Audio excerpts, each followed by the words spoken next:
নমস্কার বন্ধুরা, আরবিবি চ্যানেলে আপনাদের সকলকে জানাই স্বাগত। চলে এসেছি কথা ধারাবাহিকের নতুন একটি পর্ব নিয়ে। আজকের পর্বে শুরুতে আপনারা দেখতে পাবেন থা আর এভি আর সাথে বাকিরাও পার্করাজ হোটেলে গিয়ে সমস্ত কিছু ছানবিন করছে। তারা রেজিস্টারে যে নামগুলো নথিভুক্ত করা আছে সেই নামগুলোই তারা শুরু করে, যাতে করে এটা বোঝা যায় যে সেদিন রাতে এভির ঘরে কে কে এসেছিল। রেজিস্টারে মান্ডবীর নাম তো দেখা যায়, কিন্তু কথা এটাই বলে যে আর বাকিদের নাম কোথায়। পর কথা এভিকে জিজ্ঞেস করে, আচ্ছা পাচক মশাই, আপনি ম্যান্ডির সাথে কখন নাচানাচি করছিলেন? তখন এভি বলে, নাচানাচির মানেটা কি? আমরা পার্টি করছিলাম, আর নিশ্চয়ই রাতেই পার্টি করতে গিয়েছিলাম। তখন কথা বলে, হ্যাঁ, 12টার পর হয়ে থাকে তাহলে সেই নামগুলো কিন্তু 12টার পর মানে পরের দিনের লিস্টে নথিভুক্ত করা থাকবে, আমাদেরকে সেখানে খুঁজতে হবে। ওর কথা রেজিস্টারটা চেক করতে গেলে সেখানে দেখতে পাই, হ্যাঁ, কিছু নাম তো নথিভুক্ত করা আছে, কিন্তু একজনের নামের পাশে তার টাইটেলটা নেই। নামের পাশে কোনো উপাধি না থাকায় কথা বলে, এই নামের পাশে উপাধিটা নেই কেন? আর এই হাতের লেখাটা না আমার খুব চেনা চেনা লাগছে, এখন তো মনে করতে পারছি না, কিন্তু প্রত্যেকে বলে এই লেখাটার একটা ছবি তুলে রাখতে। অন্যদিকে দেখা যায় মান্ডবী সব কাজগুলো সেরে তো খুবই ক্লান্ত হয়ে আছে, আর চিত্রাকে দিয়ে সে কাপড়গুলো ইস্ত্রি করাচ্ছে। তখন চিত্রা বলে, এই বোকা মেয়েটার চক্করে আমার ফেভারিট সিরিয়ালগুলো আর দেখা হলো না। আচ্ছা, তোমার কি মনে হচ্ছে না যে কথা তোমাকে বোকা বানিয়ে এসব কাজ করাচ্ছে? এরপর ম্যান্ডি বলে, আমাকে? না না, কথা কেন বোকা বানাতে যাবে? তখন চিত্রা বলে, তোমার মনে হচ্ছে না যে কথা এই বিয়ের ব্যাপারটা নিয়ে মিছিমিছি তোমার সাথে মজা করছে? এরপর মান্ডবী বলে, না না, আমি কথাকে খুব ভালো করেই চিনি, ওকে আমি কলেজ থেকেই দেখে এসেছি, ও যা কথা দেয় সেটাও রাখে, আর ও তো সবার সামনে বলেছে যে আমার আর এভির বিয়েটা দেবে। এরপর চিত্রা বলে, তার মানে তুমি এটা বলছো যে কথা তোমাদের বিয়েটা সত্যি মেনেছে? এরপর ম্যান্ডি বলে, হ্যাঁ আন্টি। তখন চিত্রা বলে, না, নট অ্যাট অল, আমার তো এটা মনে হচ্ছে না, কারণ আমি যতটা কথাকে চিনি সেটা তুমি চিনো না। যেভাবে মিস্টার বিশ্বাসকে ফাঁসিয়েছে তারপর থেকে কথার উপর আমার একদমই বিশ্বাস নেই, ও যে কোনো মুহূর্তে যা কিছু করতে পারে, তাই সাবধানে থাকাটাই ভালো। পর চিত্রা এটাও বলে, একবার শুধু তোমার আর এভির বিয়েটা হতে দাও, এরপর থেকে এই কথাকে কি করতে হবে সেটা আমি বুঝিয়ে দেব। শুনে মান্ডবী তো আরো বেশি উত্তেজিত হয়ে যায়। তখন চিত্রা মনে মনে এটাই বলে, আরও উত্তেজিত হও মান্ডবী, বিয়ের পর তো এই উত্তেজিতটা আরও বেড়ে যাবে। তুমি অগ্নিকে নানান কাজে ব্যস্ত করে রাখবে, আর আমি এদিকে আমার ছেলে মেয়ের ভবিষ্যৎটাও দেখে নেব। আমার ছেলে মেয়েরা এই কোম্পানির মাথা হয়ে দাঁড়াবে। ওদিকে দেখা যায় পার্করাজ হোটেলে অনিকেত সবাইকে বলছে, কথা যখন একবার বলেছে তার মানে এই লোকটাই বেনারসিটা এনে দিয়েছে। এরপর প্র্যাটি সেই লোকের নাম্বার অনুযায়ী তাকে ফোন করে। তখন দেখা যায় এভি মনে মনে এটাই ভাবতে লাগে, কথা মেয়েটা সত্যিই ভালো, আমাকে নির্দোষ প্রমাণ করার জন্য একেবারে উঠে পড়ে লেগেছে, আর আমি জানি ও এটা কেন করছে, কিন্তু এর বদলে আমি এর প্রতিদান তো দিতে পারবো না।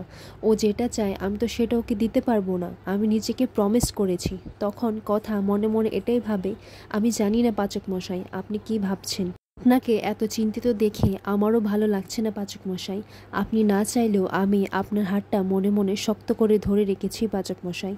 এরপর অন্যদিকে দেখা যায় প্র্যাটি যখন ওই লোকটিকে ফোন করে, তখন প্র্যাটি বলে, বিনয় মাঝি বলছেন? ওই লোকটিও বলছে হ্যাঁ। তখন প্রত্যয় বলে, আপনি কি পার্করাজ হোটেলে পরশুদিন রাতে কোনো শাড়ি দিয়ে গেছেন? তখন সেই লোকটি তো ঘাবড়ে যায়, কারণ লোকটি মনে মনে এটাই বলে, এই রে, আমি জানতাম কোনো একটা গড়বড় আছে, না না, আমি এসবের মধ্যে চড়াতে চাই না। এরপর ফোনটি কেটে দেয়।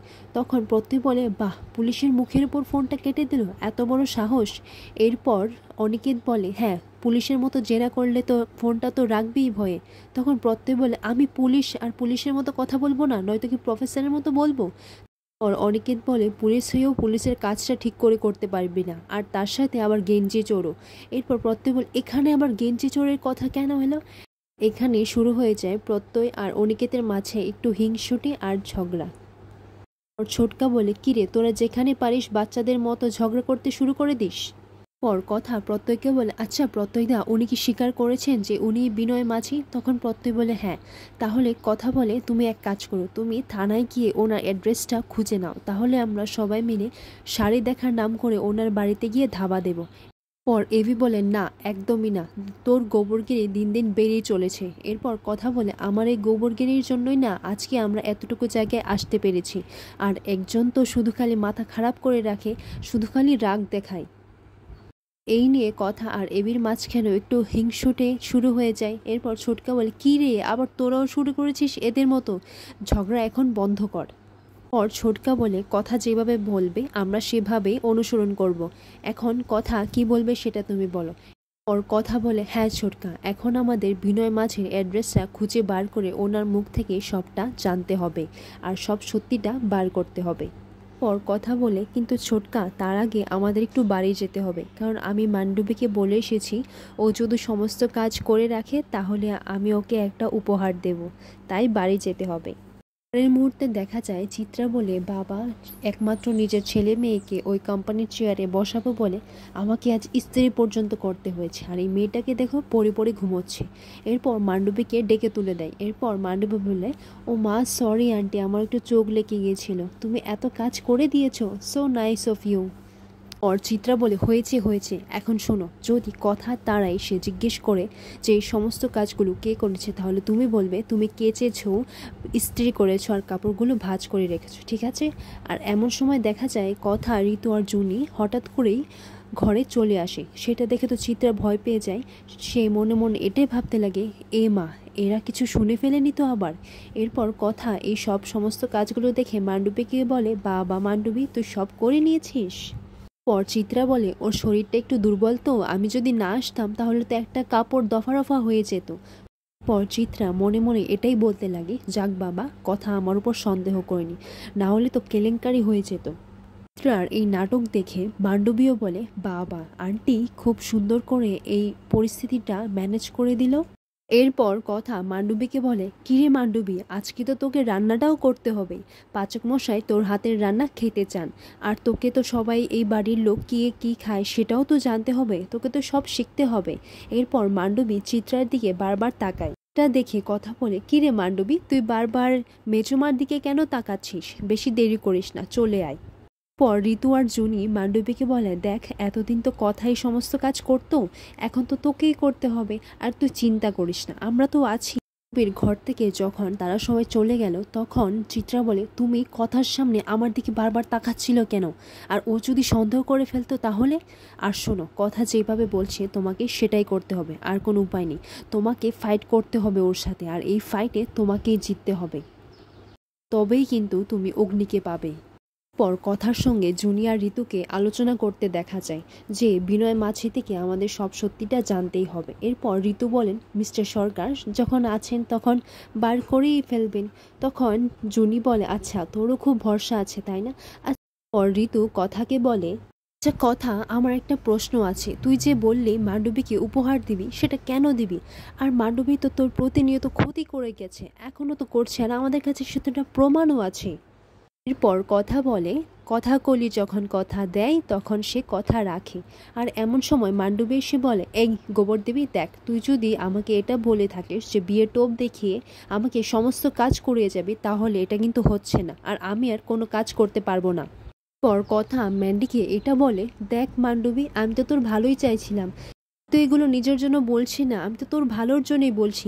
বাড়ির সবাইকে যদি তুই তার পছন্দের খাবার করে বানিয়ে দিস তাহলে তো সবাই তোকে আদর করবে, ভালোবাসবে, আর আমি তো আর এই বাড়িতে আর থাকবো না বল। আর এমনিতেও তো আমি বলেছিলাম তোকে পাচক মশাই তোর হাতের রান্না খেতে চাই, তখন তুই যখন চাচ্ছিস না তাহলে আমি ঠিক আছে পাচক মশাইকে গিয়ে বলে দেবো যে তুই রান্না করতে পারবি না। তখন মান্ডবী বলে, কি, এভি আমার হাতের রান্না খেতেই চেয়েছে? এই না না, শোন শোন, তোকে আর বলতে হবে না, তুই এটা কী করতে যাচ্ছিস, আমি রান্না করব। তখন মান্ডবী এটা শুনে তো খুবই উত্তেজিত হয়ে যায়, আর মান্ডবী তার ভাবনায় ডুবে যায় এভির সাথে। ও এটাই ভাবে যে এভিকে ও নিজের হাতে রান্না করে নিজের হাতে খাওয়াচ্ছে। কথা বলে, কি রে, কি ভাবছিস? এরপর মান্ডবী বলে, না না কিছু না। তখন কথা বলে, তাহলে চল তাড়াতাড়ি রান্নাঘরে চল। এরপর কথা বলে, আচ্ছা তুই কি বানাবি সেটা ভেবে নিয়েছিস তো? তখন মান্ডবী বলে, হ্যাঁ, কিন্তু বলবো না, ইটস এ সিক্রেট। এরপর সবাই মান্ডবীকে একা রেখে রান্নাঘর থেকে চলে যায়। তখন মান্ডবী বলে, এই রে, সবাই তো চলে গেল, এখন আমি রান্নাটা কি করে করব? আমি তো রান্না করতেই পারি না। আর এভি তো সবসময় কথার কথাই বলে থাকে, তাহলে আমি কথার মধ্যে পাতা ফাতা দিয়ে কিছু একটা বানিয়ে নিই। এই সমস্ত কিছুই জুনি, ঋতু আর কথা মিলিয়ে দেখছে। তখন কথা বলে, বাবা, মান্ডবী তো দেখছি সঠিক রাস্তায় হাঁটছে। তখন জুনি বলে, আচ্ছা কথা, এটা কি ঠিক হচ্ছে? মানে এই শেষমেশ তো এই খাবারগুলো দাদাকেই খেতে হবে, মানে অগ্নির কথা বলছে। এরপর কথা বলে, শোন জুনি, অগ্নিদা তো মান্ডবীকে নিজের চা ঘরে অনেক দিন রেখেছে, এখন দেখি সে কতটা রান্না করতে পারছে, সেটাও তো আমাদের জানতে হবে, আর ওনারও কিছু শিক্ষা হওয়া উচিত। সমস্ত কিছু তো এখন চলছে। একটু পরে কাকি আসে। কাকি এসে রান্নাঘরের অবস্থা দেখে বলে, এই মান্ডবী, তুমি এসব কি করছো? রান্নাঘরের কি অবস্থা হয়েছে? তুমি কি যুদ্ধ করছো নাকি? এরপর মান্ডবী বলে, কাকিয়া, আমি এবির জন্য রান্না করছি লিভি চিকেন। শেষমেশ খাবারটা পুড়িয়ে, আর খানিকটা মান্ডবীর হাতও একটু জ্বলে যায়, শেষমেশ খাবারটা পুড়িয়ে মান্ডবী খাবারটা তৈরি করে নিল। এরপর নিয়ে গেল এবির জন্য। তো এভিকে ডাকাডাকি করছে, এভি তুমি কোথায়? আর এভিকে এভির ঘরে দেখতে না পেয়ে সে খোঁজাখুঁজি করছে। তখন এভি বলে, এই রে, এই আওয়াজটা শুনলেই আমার ইরিটেটিং লাগছে একেবারে। এরপর এভি কি করে, এভি লুকিয়ে পড়ে। তখন মান্ডবী বলে, টুকি, তুমি কি আমার থেকে লুকোচ্ছিলে এভি? দেখো না, আমি তোমার জন্য রান্না করে নিয়ে এসেছি। তখন এভি বলে, আমি কেন লুকোতে যাব তোর কাছ থেকে? পর মান্ডবী বলে, দেখো না এভি, আমি তোমার জন্য নিজের হাতে রান্না করে এনেছি, তুমি তো আমার হাতের রান্না খেতে চেয়েছিলে, বলো। তখন এভি বলে, কি, হোয়াট, কখন আমি তোর হাতে রান্না খেতে চেয়েছি? কবে আর কখন? তখন এভির মনে পড়ে যায়, নিশ্চয়ই এটা গোবর দেবীর কাজ, আর ও তো বলেছিল যে হ্যাঁতে হ্যাঁ মেলাতে। তারপর এভি হেসে হেসে বলে, হ্যাঁ, আমি তো বলেছিলাম তোর হাতে রান্না খেতে, দেখি, বা দেখে তো ভালোই লাগছে, আবার পাতা ফাতা, এই পাতা ফাতা দেখছি আমার পেছায় ছাড়ছে না। আর এই সমস্ত কিছু কথাও দরজার বাইরে দাঁড়িয়ে দেখছিল। পর এভি মান্ডবীকে বলে, আচ্ছা আমি না হয় পরে খেয়ে নেব, ঠিক আছে, একটু কাজ আছে, আমি ল্যাপটপে কাজটা সেরে তারপর না হয় দুজনে একসাথে জমিয়ে খাবো। তখন মান্ডবী বলে, না না এভি, কাজ টাজ পরে হবে, এসো আমি তোমাকে নিজের হাতে খাইয়ে দিচ্ছি। পর এভি বলে, না না, আমি নিজের হাতেই খেয়ে নেব। মান্ডবী বলে, তুমি প্লিজ একটু খেয়ে দেখো না এভি, কেমন হয়েছে। পর এভি যখন খাবারটা টেস্ট করতে যাবে, তখন এভি বলে, কিরে, এত পাতা, এখানে তো চিকেন লুকোচুরি খেলছে, এটা মুরগি নাকি বন মুরগি? এখানে তো চিকেন দেখাই যাচ্ছে না। পর এভি যখন শেষমেশ খাবারটা মুখে তুলে, তখন এভি বলে, সব পাতা তো একেবারে জ্বালিয়ে পুড়িয়ে দিয়েছিস। তখন মান্ডবী বলে, এগুলো পুড়িনি, এগুলো তো গ্রিলড। তখন এভি বলে, তুই আমাকে শিখাবি, শেফ এভিকে শিখাবি কোনটা পোড় আর কোনটা গ্রিলড? তুই এত বছর আমার কেফিতে থেকেও কিছু শিখতে পারিসনি? পর মান্ডবী বলে, দেখো না এভি, এখানে তো চিকেন রয়েছে, দেখো এভি, এটা তো নার্সিং রাইস। তখন এভি বলে, এই চিকেনটা তো কাঁচা, আমি কি করে আর এই রাইসটা নার্সিং রাইস না, এটা ফেসে গেলে আমি একেবারে উপরে চলে যাব। পর মান্ডবী এভিকে বলে, এভি দাও, আমি খাইয়ে দিচ্ছি। এভিকে খাওয়ানোর জন্য মান্ডবী এভির পিছু পিছু দৌড়াতে শুরু করে। এরপর এভি বলে, চুপ, একদম চুপ, এখানে চুপ করে দাঁড়া, আর ওখানে গিয়ে কান ধরে দাঁড়া। আর তুই যেটা পারিস না সেটা করতে গিয়েছিলিস কেন? আর তুই কি ভেবেছিলিস যে তুই গোবর দেবীর মতো রান্না করবি? না, তুই রান্না করার মাঝখানে একদম ডাহা ফেল। তুই জানিস গোবর দেবী কত টেস্টি রান্না করে, কতটা টেস্টি হয়? তুই কখনো খেয়েছিস গোবরদেবীর রান্না? আর এই সমস্ত কিছুই কথা দরজার বাইরে থেকে শুনছিল। তখন কথা বলে, পাচক মশাই, আপনি আমার বিষয়ে এরকমটি ভাবেন? আপনার পছন্দের ফুলকপি পাতার চাটনি আজও আছে, আর সাথে সরু চাকলির মাংসের পুর ভরা। আর এখানেই আজকের পর্বটি শেষ হয়।